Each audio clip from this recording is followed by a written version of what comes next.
right, let's get started. We do have a lot to cover today for our final day of coding camp. I first want to say thank you all for joining us for today. Um, we're going to be joined by our fellow chat moderators. If you could both say hi for me. Hello. Hello. All right, some ground rules before we get started. Your mics have been muted on purpose. If you have program-related questions you would like to ask, please do so in the chat, which can be accessed at the bottom of your Zoom screen. Your text will only be seen by the panelists, not all attendees. Any inappropriate behavior will result in your removal from this virtual program. We will try to answer questions as we go along, but there will be time for a Q&A after the lesson is over. And a recording of this program will be uploaded at a specific time later. So as we're getting started here, we're on our last day of coding camp. And since we have kind of gone through pretty much everything, concept to paper, how to make sprites for your game, how to make the level, and how to code all of that, we've kind of reached the end of what is needed for a game. So what to think about, though, is that there are still some things missing in our game, and let's figure out what is missing. One of the things that would be missing from our game that we've made so far is cutscenes and dialogue, basically where we cut from the game to go to the scene that tells the story that we're trying to put into our game. We also haven't added any music or sound design for our game as well. So we don't have any sound effects, there's no soundtrack or anything like that. Also, there's no real user interface, which is basically the, where if we have a health bar for our character, if there's a pause screen, all of these good things that help help the player along with the game. So let's talk a little bit about each one of these as they pertain to games and why you should have them in your game. Cutscenes and dialogue, most games have them because as we talked about in the very first class, we talked about how most games nowadays are very story driven, and having cutscenes in your game is, while it's optional, it can be a way to help develop the story for your game, and it also helps create character. Most characters, as we talked about, they talk through movement, but they also talk through their actual speech. So some characters have, patterns of speech or the ways they talk that can give them their own character. If they have, different ways of speaking, if they have an accent, dialect, things like that, that can add to the character. Also, one of the reasons why we would have cutscenes and dialogue in our game is it adds another goal for the player. While the success of being able to beat the boss, complete the puzzle are all there, there's also an added element of figuring out what's happening in the story, the intrigue, or is my character that I'm playing as going to be okay? How are they going to make it out of this one? Or if you as a player have another character you like a lot that's a side character and they're integral to the story, you want to figure out what's happening to them. So by having a story being given to you after completing certain aspects of the game, it adds that extra goal that makes you want to complete the game.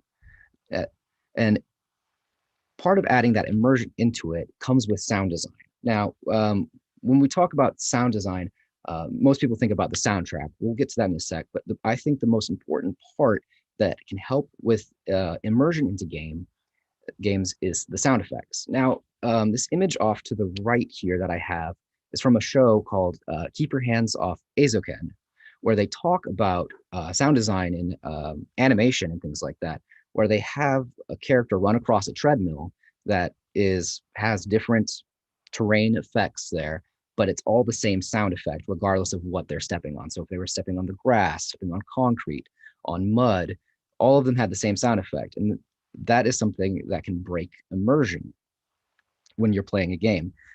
So if you're having a character who is, walking on tile, you want to make the sound effects that match that. If they're jumping and they have a cape, you want to have a flutter effect. If they're using a magic attack, you want them to also have sounds that go along with it as well for that extra immersion. Now, another part that can help or make or break immersion is sound mixing. Sound mixing basically is what is the thing that you're trying to focus on with the sound. So if you're in a cutscene per se, and you want to make sure that the characters in the cutscene are heard over the music that's playing in the background, you want to make sure that the sound mix is saying that the most important part of the scene is the characters talking. Recently, there was a game that came out for Switch called Persona 5 Strikers that, due to the pandemic, there was an issue with getting all of the sound mixing done right because you have certain characters whose dialogue is too low, certain characters whose dialogue is too loud, but none of the characters' dialogue is louder than the soundtrack and louder than the music that's being played in the game.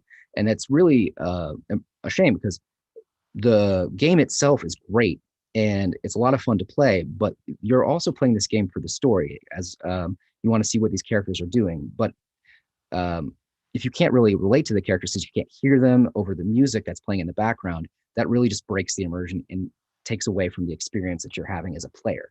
So it's very imperative to make sure that the sound effects that you're doing, the sound design, all of these things have a nice balance to each other.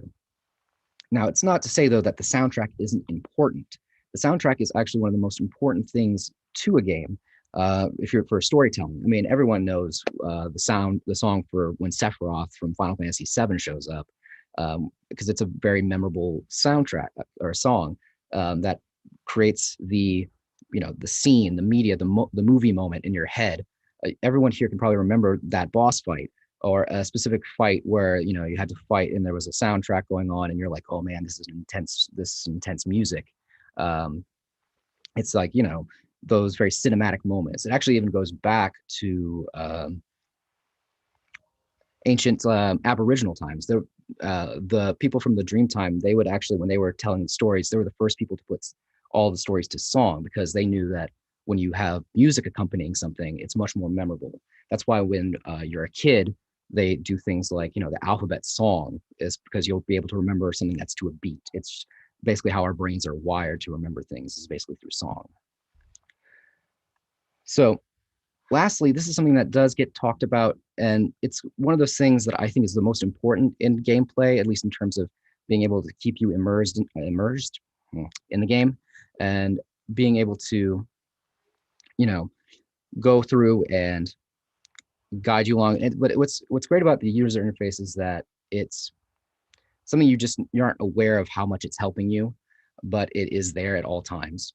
The user interface can be consisted of the pause screen whenever you're pausing your game and you need to take a break. Or for instance, Dark Souls, what they do for the pause screen is they make it so that that your interface comes up, but the game itself doesn't pause, so you can still be killed in the middle of the game, and that adds to that level of intensity and that fear factor that Dark Souls is very much known for. But pause screen is there for you to help, keeps all of your equipment there, all of the other things that you need to know that are about your objectives, all that good stuff can be put into the pause screen. The health and MP bar is also part of the user interface. It lets the player know how many hits they can take, how much magic they have left, all this good stuff, so they know how to best, utilize their resources in order to continue through the game. My personal favorite is the mini map. Actually, the mini map has been really helpful for me because I easily get lost in games. It's probably due to the fact I play a lot of those Metroidvania style games, so a map is very helpful in those regards because you have to do a lot of backtracking there. Mini maps themselves are great to have up in the top, probably right hand corner, top left, just as a way to let the character know where they're going and what they're doing. Um, Lastly, I think one of the other more important aspects to user interface is the skill trees. Now, skill trees can mean a lot of different things. It basically kind of depends on how the game is structured. Kind of think of it like you know, it's there to kind of like help show your character as they can grow to be able to challenge and complete difficult quests. One of the things you can think about too is in Borderlands, for instance, you have a starting class, and that character can grow in specific ways depending on how you spend your points. Whereas in Final Fantasy, you're more just you have your character that levels up and they gain abilities as they level up and as they go forward. That in itself is a skill tree. But basically anything within the UI that lets you know how to, upgrade your character, how to make them better, stronger, faster, all that good stuff would be under the skill tree. And I think having a good skill tree in your game is definitely something that can set you apart from all the other games that you're making. And speaking of making games, let's say we're all ready to go and make our games. Now, I want to make a point to say before we get into this, these companies that I'm referencing here are just recommendations. There are plenty of other platforms that can suit your project. These ones in particular, though, are the ones that I've done a little bit of research on and find that they're plenty fine.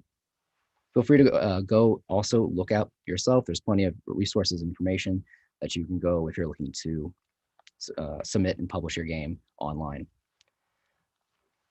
So for the first one I have here is obviously Steam. Steam is a very well known among PC gamers as a platform for which to buy cheap games, play cheap games, and play a bunch of games that were just ported to PC recently. I know this is the company that I go to whenever I want to play a PC game, basically. If you want to publish your game to Steam, though, it does cost you $100 if you're accepted. But it does return you that $100 after you've earned $1,000 in sales. Now, the loophole, not the loophole, but the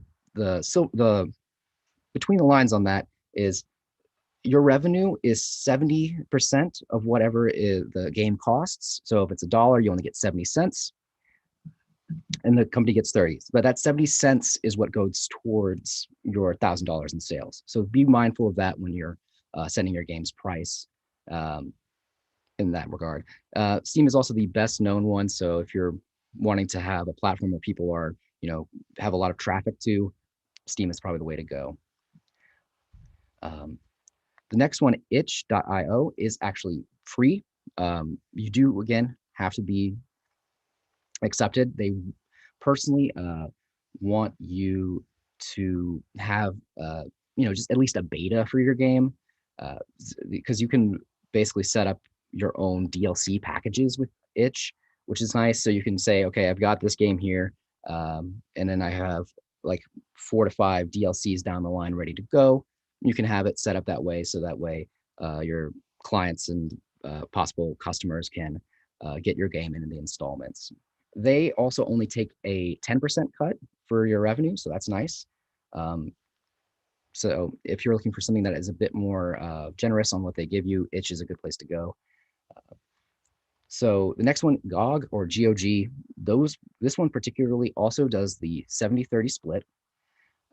They also only accept a few games. They really want professionally, like ready to go, not in alpha, not in beta. They want it to be ready to go from the get-go. They also are actually pretty swayed though by popularity. So if you've already created the hype with the marketing yourself, they're a good company to go with.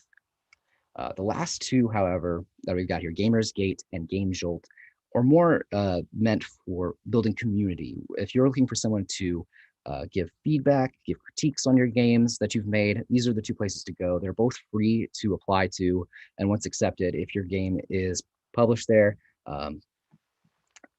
where Gamersgate takes a 70-30 split like the rest of them, GameJolt will let you negotiate it because GameJolt makes their money off of ad revenue. They don't actually personally care about how much they're making off of you in this particular. But both of these are great for if you're just starting out and you really want to find a community to help you get to where you're going. Now, before we get into our demo, I know we just did cover a lot. Were there any questions?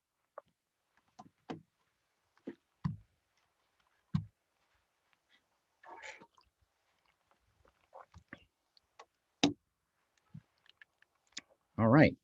Well, I'll take that as a no for the moment. Yes, there are no questions at this time.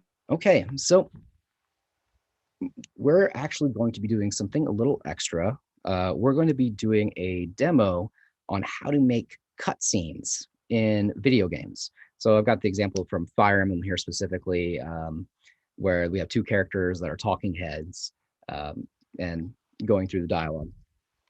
So, but before we get into the actual working in Unity and scripting it, we're going to talk a little bit about how to pick and choose particular user interfaces that make for good cutscenes. So I'm going to switch on over to Photoshop real quick.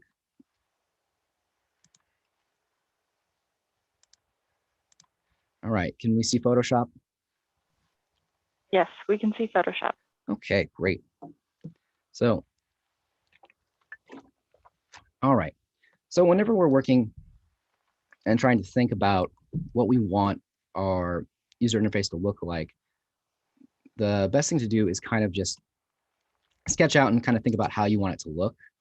I personally have already done a few little bit of sketches here, but usually whenever I'm looking for a way to kind of figure out what I want is I want to know what like the background's going to be. Like, are we going to have our actual characters, in the background? Are we going to have like a scene playing out in 3D while as they go, to wherever it is they need to go? And then how do we show that everyone's talking and all that stuff without actual any voice acting? So what I would do probably is if we're having a scene kind of like this, we'll have our character talking head here. You have their name here, and then the actual dialogue can take up all the space here. And then you can put other things in the UI here that may be important. But for right now, it'd be something like this. This is kind of similar to how most Persona and SMT games go. I think I have a better one right here. But as you can see, we have I know in Persona specifically, they have the date up here, character name, the character that's talking, and then they have a scene going on in the background here. This is a pretty good one. I actually like this one a lot just because of the fact it's very good about using the entire space of it. Also, it uses a pretty good rule of thirds of composition, but it's not for everyone. Oop, don't do that. The other one I actually like a lot is that took up kind of the ideas of the original, two talking heads. Is in World Ends With You, what they do is they have the two characters that are talking and they have a bit more of the body in there, so they can actually drag in different sprites that they want to use for more animated imagery and things like that. And they have the dialogue in the center here drawn like speech bubbles. So that way you can kind of tell who's talking because it's pointing to them, and it kind of goes through the dialogue as it drags up through the screen. Now, that's not to say any one of these is right or wrong. It just basically depends on what you're trying to do. For the course that we're doing here, we're going to be doing just these two talking heads. And I want to make a moot point to bring up that the art that I'm going to be using for this particular example that we're working with is from Harrison Ferrone. He is the one who did this course that I am referencing on making cutscenes with character dialogue. So what we're going to do is we're going to switch on over to Unity now, and we're going to take a look at some game design here. This is basically the pre-rendered version. Before we get too far in, I want to make sure that we're actually looking at Unity.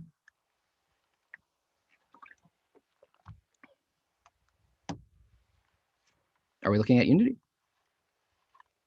Yes, we are. Okay, great. So as you can see, we have in our scene, we have a background, we have our dialog boxes, as well as a blank square. Now, we'll get into why these are blank squares in a minute here, but I want to show you, if we look down here, I'm going to move my screen up here so that you can see this a little bit better. So we're going to hit play on this. There we go. Give it 1 sec to finish up. So when we're at space, they're going to come in and they're going to talk to each other. One of them, the person who's not talking, is grayed out. And then we have another character who shows up at the very end. And then we hit the spacebar again, and then it ends the animation. So we want to make sure that this is our end product. All right. So before we go on to that, were there any questions? Not yet, but I'll let you know. All right, cool. All right, make sure we get that looking nice there. So let's begin here. So one of my reasons why I prefer doing things with UI and things like that is I get to do more of the stuff I like to do, which is, art that goes in the background, characters that get to emoting and things like that. So let's get started from here as well. So one of the things that if you are running Unity on your own personal computer right now, one of the things that we have downloaded that's an extra package that's free to download, it's called lit.json. Lit.json basically is a code. Let's see if I'll pull it up here real quick. And there we go. JSON basically is a code or a software directive that lets you organize your code, because when you get to code, I'm going to actually go back to Photoshop real quick here for this example. So let's erase this here. So when you start working with lots of code, it ends up getting really messy. So we have, let's go down here. Actually, we're going to put the circle here. So we have our game. And it's going to start asking for lots of different things. So, we want to make sure that the coding is all organized neatly. So we have our actual game. So we have the level design here. Then we have our cut scene that needs to happen at a specific point. We have, all of the character sprites. And it gets a little messy, as you can see. It starts getting, because these all need to connect to each other in certain ways or fashions. What lit.json does is it helps you keep everything organized. So we have our game. And lit.json, what it does is it kind of organizes everything into little brackets as we go along here. This is just, and this is not exactly how it does it, but it just kind of is a visual representation, just to be sure you all understand. So basically, what it does is it takes your game and neatly takes everything and starts connecting it like so, and then you kind of can go and it does more like a little bracket thing that goes off as such. So that way it's a bit more organized and easier for you to understand as you go along. Because when you start doing more complicated coding, it starts needing to be organized. And JSON Factory is a nice little addition that can help you keep everything in one place. So we're going to go back to Unity real quick before we get too far into that. Were there any questions about JSON Factory before we get into it? Not at this time. Okay. So let's see here. Make sure this is the right code. Yeah, that's one of them. So the first thing we need to do is, after we've downloaded JSON Factory, is we're going to need to import the art. So we're going to go to our assets folder here. Animations. Oops.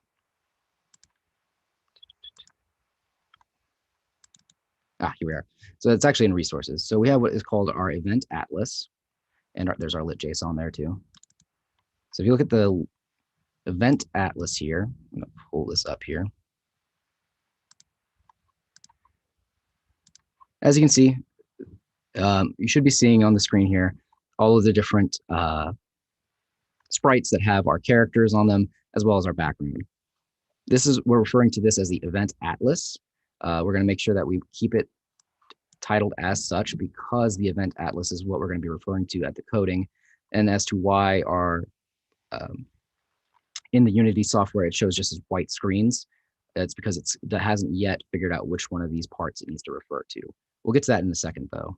But you want to make sure that all of the sprites that are needed in your event are in one compressed image here, one compressed PNG. You can do so using Photoshop. There are also other ways to do so as well. Again, you just need a photo editing software that helps you kind of combine all of this into one PNG, so it knows what to grab. And as we did before with the sprites, you will need to slice these so that it can be, make sure that's got, this is character 1 sprite, character 2 sprite, character 3 sprite, and so on. So what we're going to do here is we're going to go back to Unity. All right, we're back in Unity. So we want to make sure that everything is cut up as appropriate. So as you can see here, everything's been cut up and labeled. So we have, our neutral expressions. We have our angry expressions. We have surprise. I think you probably should put more in here. One of the questions we had was, like, for when we were doing sprite animations, is how many you should have for an idle animation.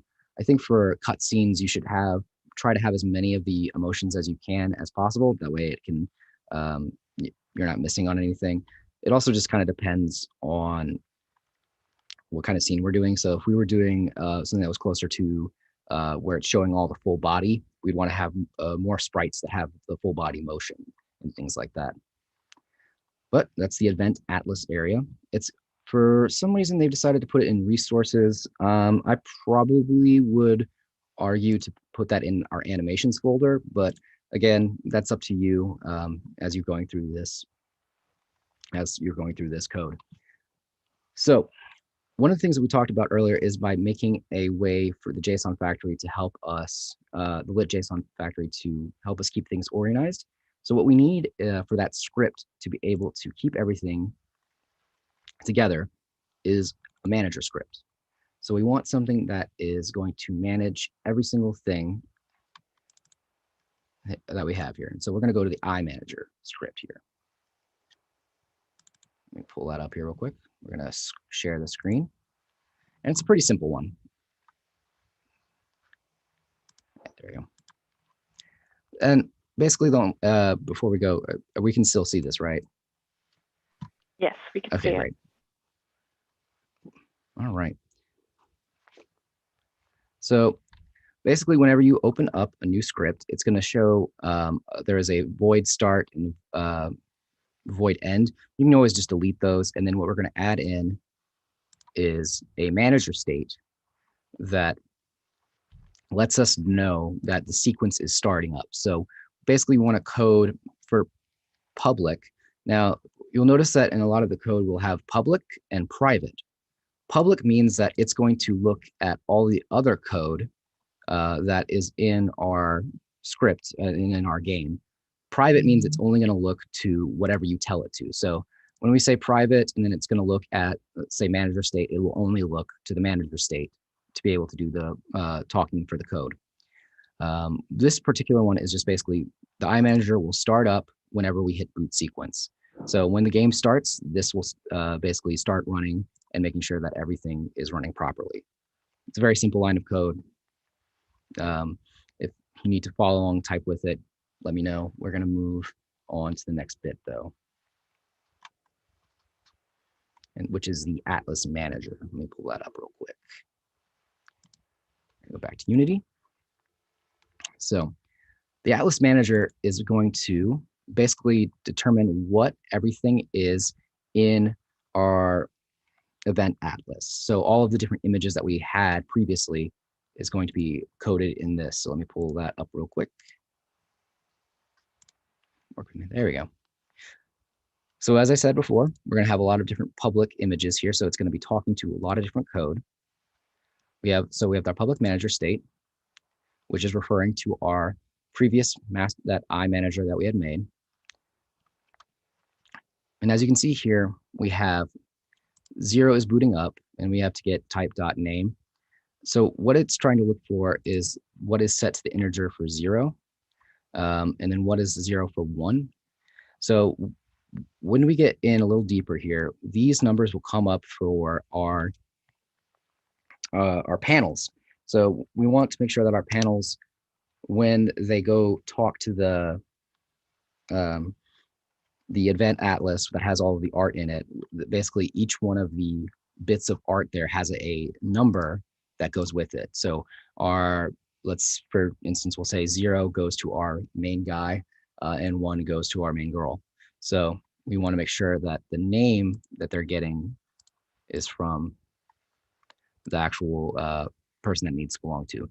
We'll dive on into this a bit more later.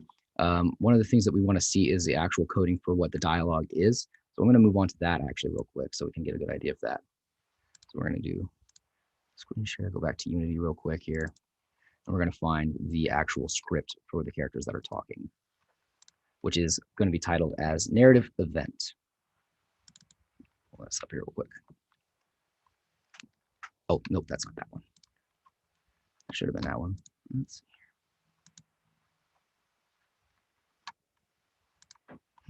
Where's that? Okay, I know where this is at. Okay, so what's nice about this one too is you can actually do the dialogue scripting. You don't actually have to do it in the Unity C# script because it's a different kind of coding that's going to be attached later. So let me go grab that one real quick. Should be in one of the packages here.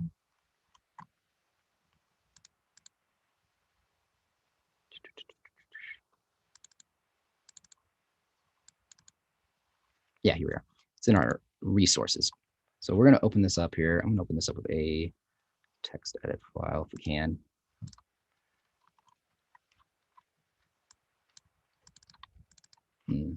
Okay, well, I'm going to do this then. So we're going to share, I'm going to share a different screen here so you all can see the actual bit of coding that needs to be put in for this. So give me 1 sec to turn it over.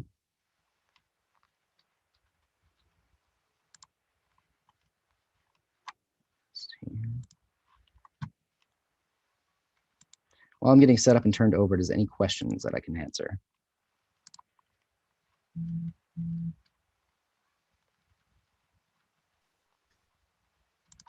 None specifically at this time. Okay.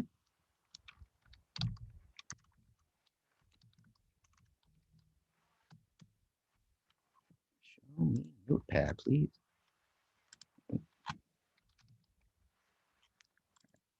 Notepad app.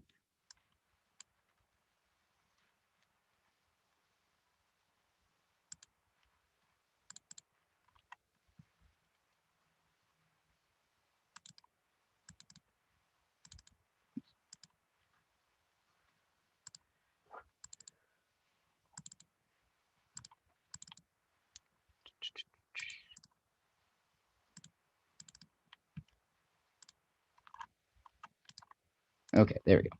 All right, I'm going to share the screen here because you can actually do this in any format for like whatever coding you want to do, in the sense of it can be in Notepad, text edit, things like that. This is actually something that the JSON factory will end up referring to in our line of coding for the actual character's dialogue.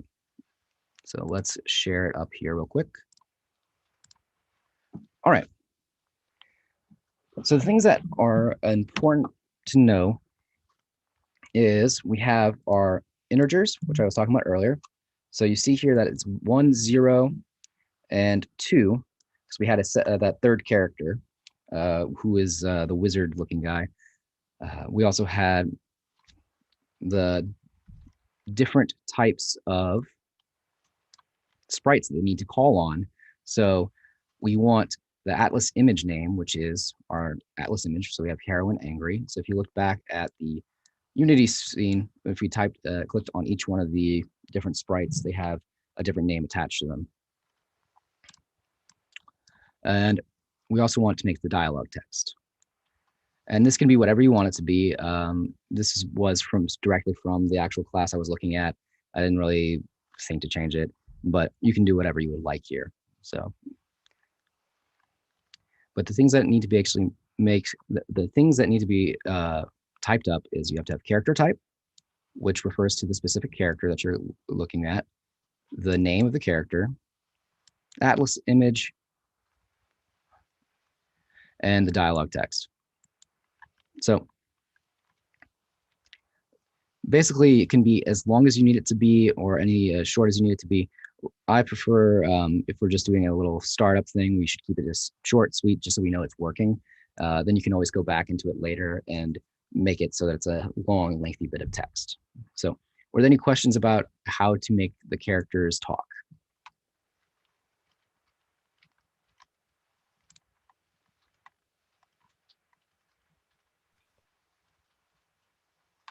Not at this time. Okay.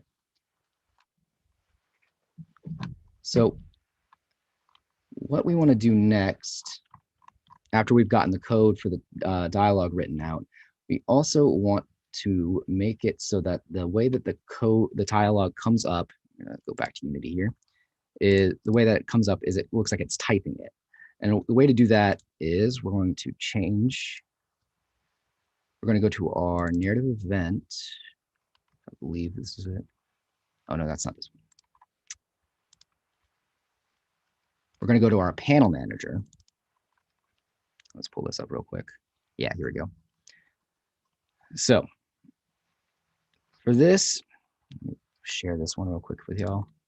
So for this line of code, this is basically going to be the way that the panels that we've already put into our scene here. So when they actually move into the scene and are ready to start showing the dialogue, we want it to look like the character is actually, talking slowly, it's typing it off, things like that. So The way we do that is through, let's see, where is this at? Now notice here too, I talked about this earlier, the private void as opposed to the public. So as we talked about, the public will grab basically everything that is in the using, and the private will only grab what is being in this bit of code here.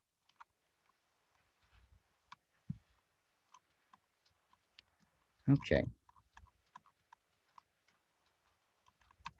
So the way that this basically works is it takes a if true statement and if false statement.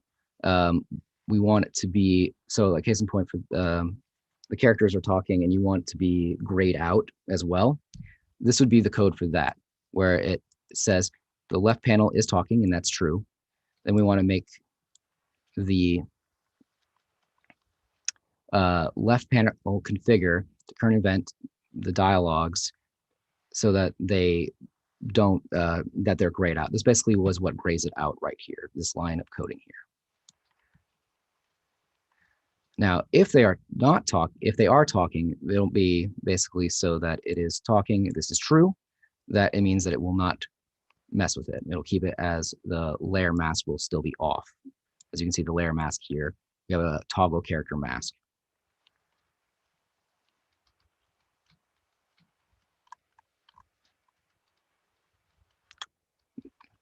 So does that make sense for the how to make the characters look like they're talking or grayed out?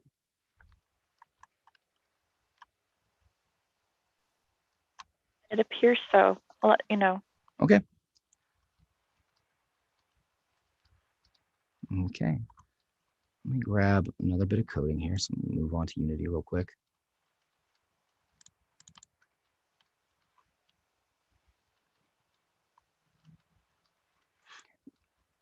Actually, let's do this. I'm gonna go back into Unity here. So we've kind of figured out how to make the dialogue, work, how to make all of the things connect to. Oh, we're still seeing code. Yeah, I know. I was pulling up something else here, so give me one sec. Gotcha. Sorry. No, you're all good. I know we've had that issue in the past, so. All right, so back into Unity, we want to talk a bit about how we have the JSON factory talk and how these using directives can help so that it is, continuously going it. So like if we go back to our resources here, you see this lit JSON here as a kind of a puzzle piece here. That basically means that it is something we can have as a using directive. Now, going back to our script here, just as a little thing to showcase. Come on, there we go. If you look at the top here, for anything that is going to be needing the JSON factory, you want to make sure that there's a using directive saying we are using the JSON factory. That way, it always will talk back to the JSON factory add-in that we have, which helps keep everything nice and easy and lined up nice and smooth. So let's go back into Unity. This is the part that I find most fun, and that is the importing the art into the background and making little UI canvases and whatnot. So let's see here. We're gonna make a new one right here. So we're gonna make right-click UI.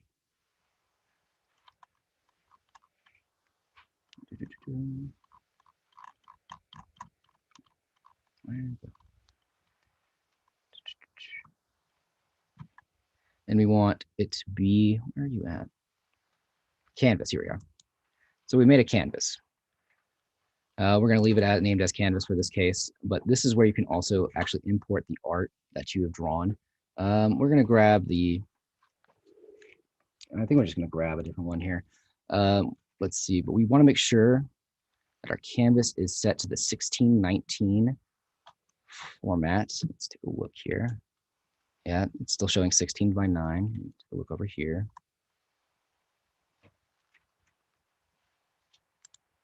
Yeah, seems to be fine over here.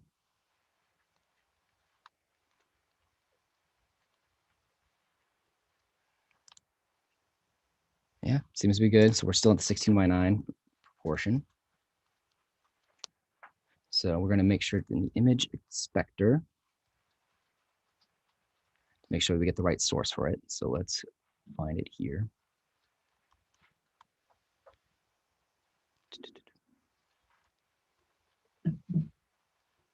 Canvas Sailor. Is.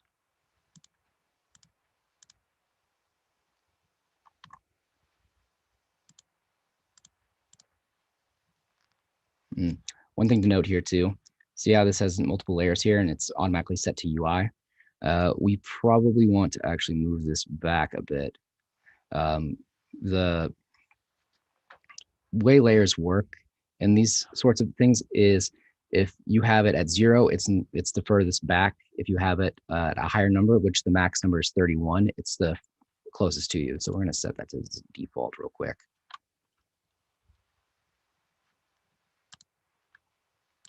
The question is though,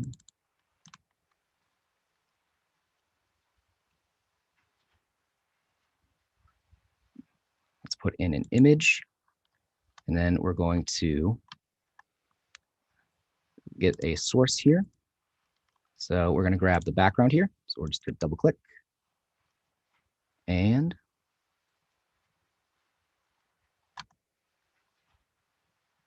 let's see here. Is it showing up? Yeah, it is. It's just behind everything. There we go. Kind of resize this here so that it fits. And there we go. We now have an extra little bit of canvas to work with. It's pretty simple putting in art for a background. Again, you can put pretty much anything in here. It doesn't really matter if it's too complex or anything like that. You can probably even grab, in fact, let me see if I can do that real quick. Just as a little fun bit we can do. Let me go grab a random painting.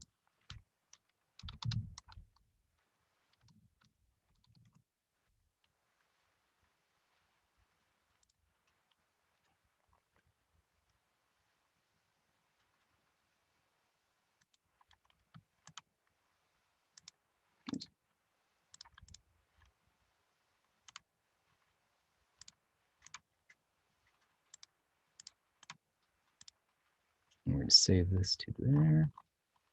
Let's see if I can't grab and drop and drag this in here.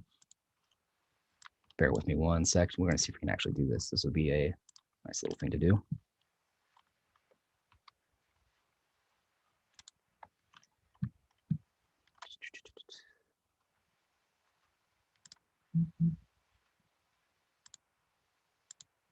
Oh, it doesn't show up. That's a shame. Oh, well. But yeah, you can pretty much put anything here. You can actually just grab something else, and why not? We'll make him the background. There we go. Now we've got a nice wizard head as our background. And what's great about this, though, is that it's not going to interfect anything that comes into the screen. You don't have to worry about anything colliding with each other. Everything's going to kind of just run past each other in the canvas. So let's delete our canvas real quick here.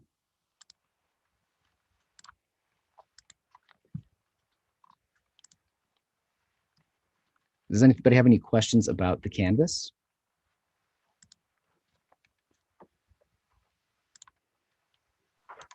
Not at this time. All right. Well, from the canvas hierarchy, we're going to add our panels in. So if you go to UI again, we're going to go to panel. We're going to rename this to be our avatar image. So as I've said before in the past, whenever you want to have multiple names on it, you need to make sure that the name is only separated by a capital letter as opposed to a space bar, actually. So what we're going to do in our actual inspector for here is we want to change, let's change the size here real quick.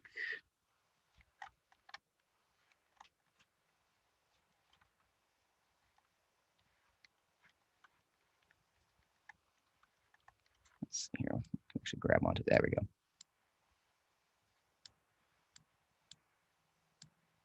And it doesn't have to be too big. This is going to be basically what calls to our avatar image that we have for when we start up the sequence here. So we're going to move it. We're going to basically just kind of line it up how we have it already here. We don't need to do anything too fancy. We are going to, however, in the same canvas hierarchy, we're going to do another UI. And this one's going to be an image again. And this one's, we're going to rename this to our text panel. So we're going to call this text background. Basically, it's going to be whatever this one is.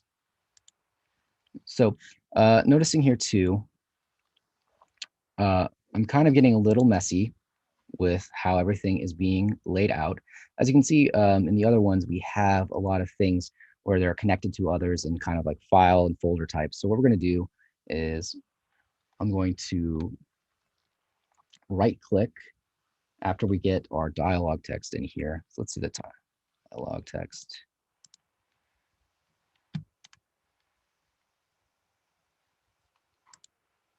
So this will be dialog text. We want to call on to the text background. So what we do is you basically just click on it, drag it, and then it makes it basically a nice little folder for it. So we're going to do another UI for our text, and we're going to have this be the character name.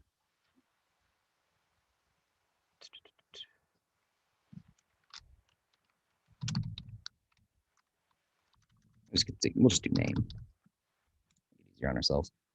Now, notice how this one, when I put it in, it decided that it's going to be on the outside of it. Instead of trying to put it to this one, you want to make sure it goes to the text background. That way, it's all in the same folder. Dialog text, if I was to drag it into there, it would try to make a separate folder for the name to go into, and we don't want that. So really helpful to make sure everything stays nice and organized as you're working on things. So as for the text background, we want to make sure that the sprite that we're sourcing is our parchment for this one. You can make it look any way you'd want to. For the case of this one, we're going to do parchment. So let me go grab that real quick and we can move it. And again, we're going to just kind of resize it to this. In the handout, I have the actual X and Y's you want to have it set to, but again, just for freewheeling it, kind of figure out and choose how you want it to be. Now, one of the things you'll notice here is the way that I have got this currently configured is we have our characters art, the character art, and the dialog box set up more along the lines of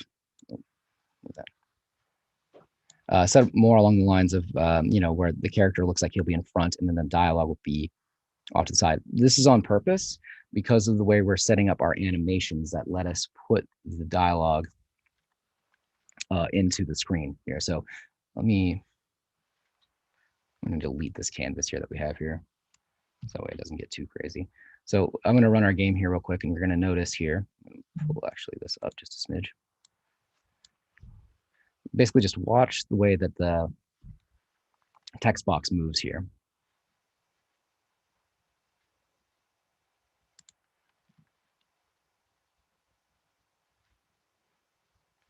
See how the text box ends up moving and gets to the point in the front of everything because it's moving a little bit further ahead. We can actually mess with that in our animations and our animator tab here. So we're going to go to our right panel. Here, we're going to go to, where is that? Our animation script here. Make sure this is the right one before we go into it. Yes, so this is animation script that we have here off to the side. This is the script that will begin the animation that we have. Let me see if I can pull up our animator window. So if we're going to go to Window, Animation, Animator.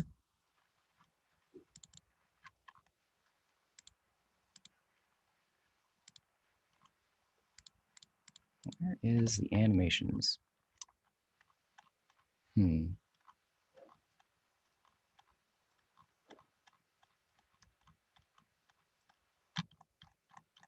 Usually these things had animations in them. There used to be a thing here. Where is that at?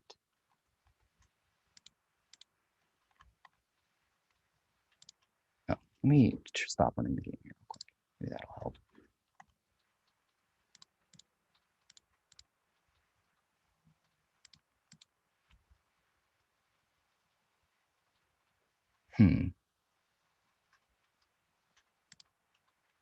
Here we go. Let's check this one real quick. See if this is it. So where's our scene?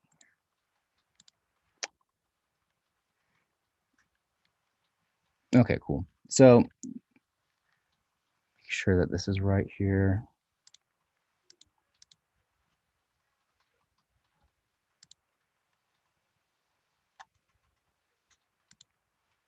There we go. Okay. So I'm going to do a copy paste this real quick. So, see. So we're going to recreate this here in a sec here.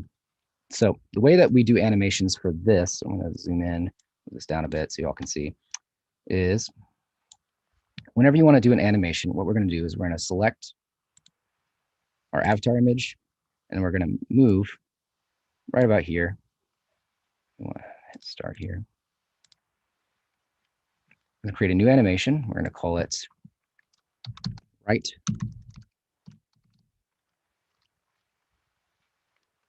panel anim. Save it.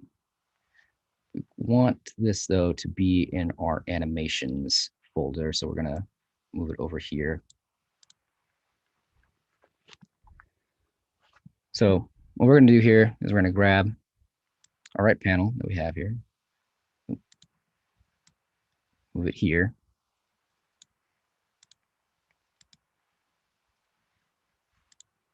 Okay, there we go. Make sure we're on the right animation there. So as you can see here, we've got avatar image, anchor position, and then we'll hit here. Oh, come on, show it to me. And it'll show at the very end that it's supposed to be right where it ends up in the actual scene.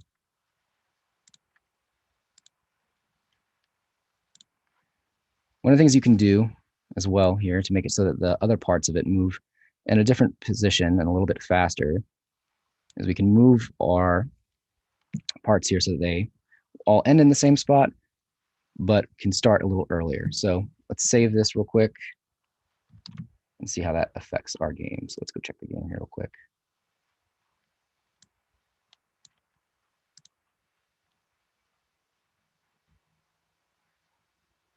Yeah, so this one made it move it a little bit faster, but now our Atlas manager is gone. Where'd you go?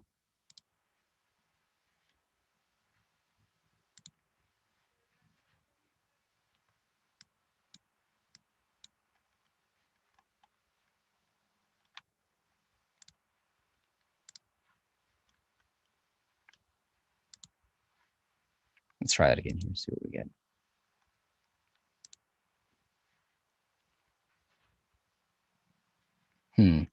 Seems that something went, we messed with the animation. It decided that it didn't want to move. So let me take a look here.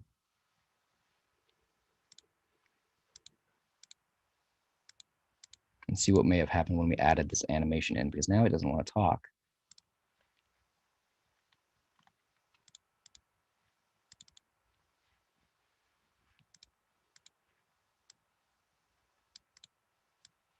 To our script here. Let's play it again.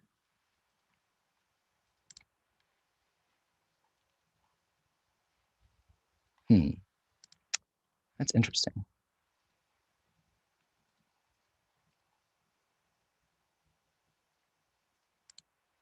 Let's head back here. So we're going to do some Control Z here for a bit. Let's see if we can get back to the part here.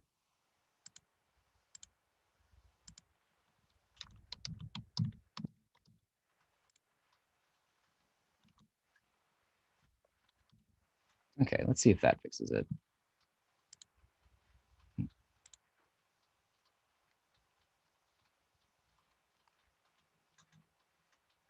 No, Oh, it must be because it's calling on that second right panel that I made. Let me delete this real quick.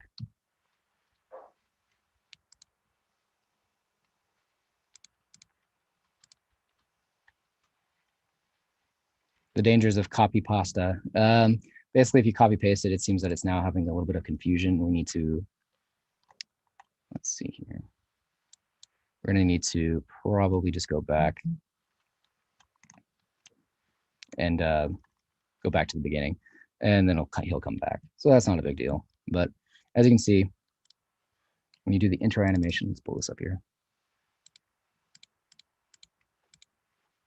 You can actually mess with where things start and where things will end at the animation using this little pool here.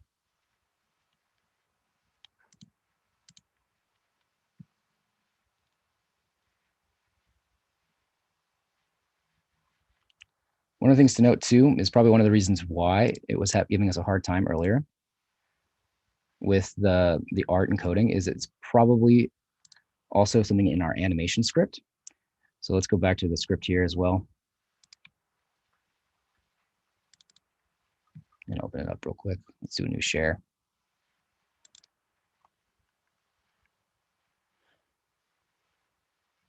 Okay. So what happened is when it's trying to find our game object and it's trying to get the component for the animator, since we had messed with it, it's now trying to figure out where our main guy is at, and it can't seem to locate him because of the fact we had moved him in a specific way. So seems that since we messed with that, that's going to be causing a problem. So basically what I need to do is get him back into the spot where he was originally and not in the actual Unity when I was messing with it earlier. So now it's so that it's mad at me basically, which makes sense. I did mess with it. Okay.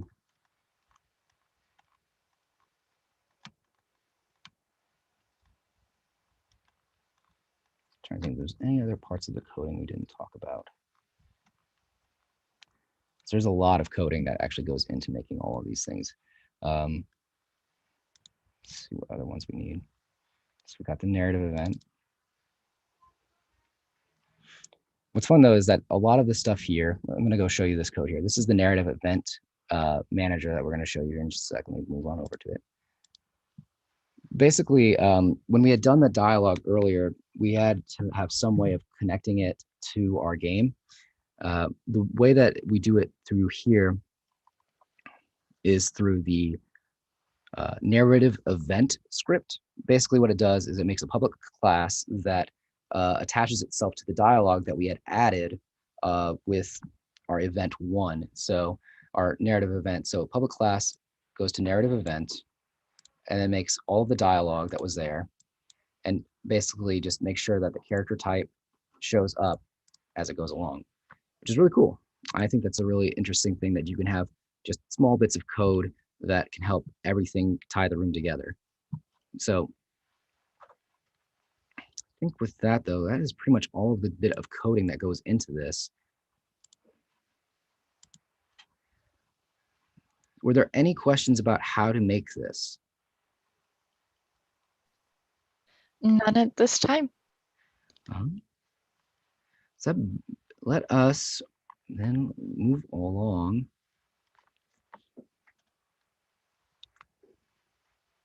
Let's see here. Let's go back to our PowerPoint because that's pretty much it for coding the dialogue. These are the resources that I've been giving throughout the entire week. I highly recommend if you're looking to jumpstart your, not even only your career, but as a hobby of making video games, these are the places to begin looking. I think Unity is fine as a 3D software. I personally just like 2D software for beginners just because there's a lot less that I feel can go wrong as opposed to a 3D environment. Also, I just prefer to work in 2D as well. I find it a lot more fun. If you find 2D fun, go for it. If 3D is fun for you, also a great place to go. But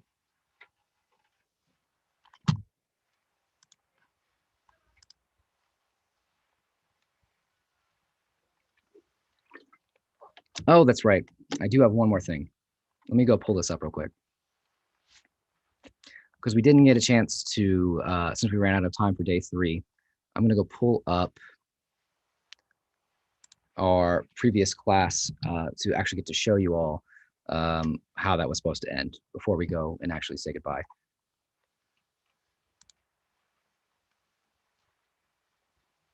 Give me 1 second. It does take a little bit of time to load. While it's loading, if you want to write down all of these LinkedIn Learning courses or even ask some questions, we have more than enough time to get to them today.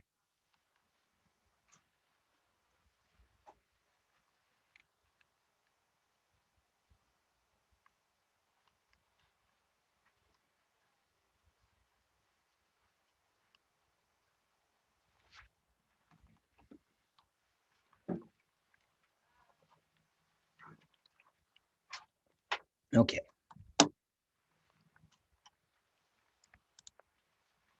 Let's see here. Go back to Unity. Let's open up the scene. Okay, great. We did Zoom in. have a quick question. Sure. Is it possible to animate a cutscene outside of Unity and then import it into Unity? Yes, there is a way to do so. I have not gotten to that skill level yet of being able to import actual animated cutscenes into games. I believe if I believe there's probably a better tutorial for that online somewhere than what I can offer, because most of my work with UI stuff is just talking heads, basically, with sprites that kind of come in every once in a while. And that's just about it. For actual animating cutscenes and then putting them into games, that's a different thing altogether. From what I would understand of it to be, it would be kind of the way you would set up that in the code would be the character gets to a trigger, and when the character gets to said trigger, it says play. There'd be a line of code that says play X thing, and then that would be able to start playing the actual bit of the cutscene that you put in. Now, as for Unity being able to run it, I don't know the answer to that one. I've never had the chance to put in actual animated cutscenes into Unity. But I think there might be some better tutorials online somewhere, because again, if I couldn't tell you. I don't know the full answer. Thank you. Another question we have, and they said thank you for that answer. It worked for them. How would you test your game? Like, how would you play it to make sure that everything's right? So basically the way it works mostly is when we go up here, when I say like, let's play the game, just go here real quick, see if it works out for us. Basically, whenever you're in the scene, as you can see, like right here already, there are weird aspects to some of these characters that are moving around. Like, they're moving fine, but they keep flashing in and out like that. That's already something you can tell is kind of an error. That will, when you actually export this for when you're done and ready to make it into an actual full game, this is basically where they have people who test for bugs and things like that. This is where they would go. They'll check them in the exported version of the game, as well as in the Unity itself. That way they can actually say like, okay, here's the problem. And then you're like, okay, I'm going to go through all the scripts and see what's happening and what's causing all these problems. So as you can see, most of the testing kind of comes with, also is this camera not on him? As you can see, yeah, the testing kind of comes in Unity. Then when you actually export the game, they actually, export it multiple times before they actually send it off to be actually shipped out, depends on the company, but, crunch times and all that. Basically, yeah, most of the testing is done in Unity, is in the software. That way they can actually fix it as they go. Thank you. No problem.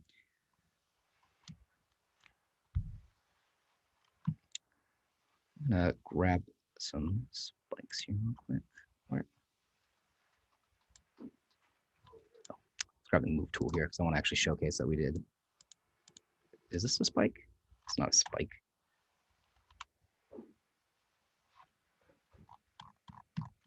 Why is it invisible?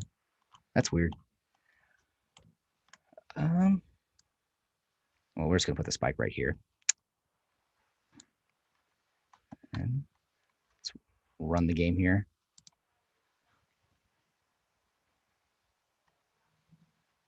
So So let's see if it actually kills us. Yeah, it killed us.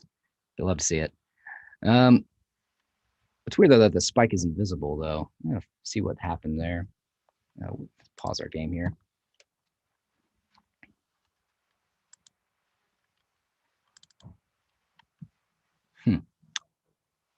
Oh, it's probably on a different layer. That's probably what it is.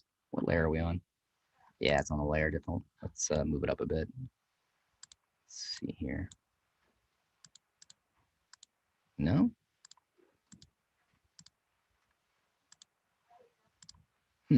Interesting. Usually that's because it's on a different layer that you just can't see. Interesting. Yeah, I don't know why it's invisible. Oh well, but you get the point. We had worked on the making sure that the animations looked interesting yesterday by adding in a debris code that when on explode it would spawn multiple little we're going to call them debris for this case. We're gonna, little bits of debris that were different pixels, and they would go off in different directions to make it look more interesting when you died. Because without it, basically you just disappear from the game, and it doesn't really tell you. One of the things for gaming for immersion, if you just disappear in a game, and that's how you die, it doesn't really show you that like you died. Most people will think that that's a glitch, like you just suddenly disappeared and then the game stopped working. But other than that, it is a little weird though that this is invisible though. I'm gonna have to figure out why it ended up being invisible. Might have to do sprites default color. No. Wait, what's up? What does this do? Oh.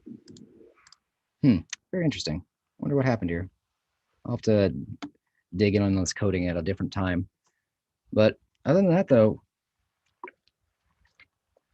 and that is about it when it comes to the coding on the camping. That is about it when it comes to coding camp. I'm glad we got a chance to talk with you all about this. I'm going to move back on over to our resources page. Again, if you have any questions, this is the time to ask them. We'll be taking a Q&A for the next 5, 10, 15 minutes. So if you had any questions in regards to any of the classes, I really appreciate y'all, though, all of y'all who stuck through it from the very beginning to the end. Again, all of these courses will be put onto YouTube, so you can watch them all in their entirety. And again, the handouts as well are now available to you, so you can actually go in and follow the handouts and make your own custom cutscenes in the game.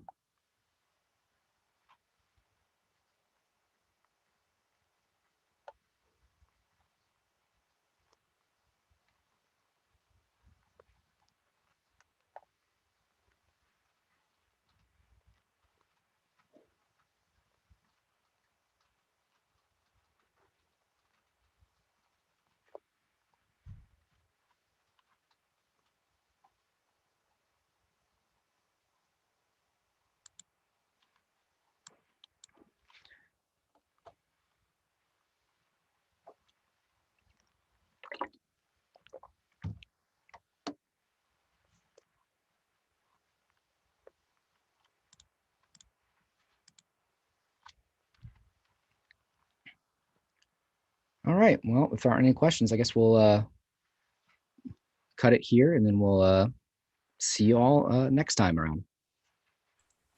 Looks like we do have one question. Sure. Have you ever worked on any 3D games? Also, thanks for doing the class. Oh, you're very welcome.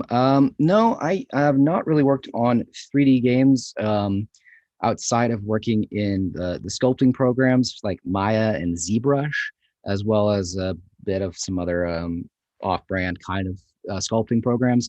But for me, I didn't really enjoy them, so I kind of avoid it. I actually much more prefer working in a 2D environment. It just comes with my personal background.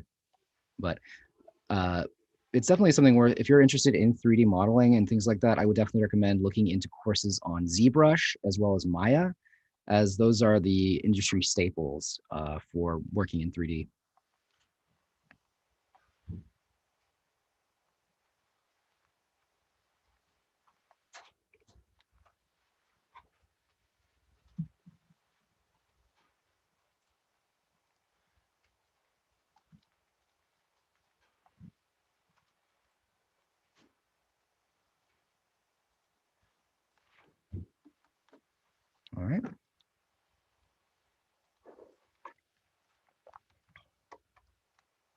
Any last minute questions?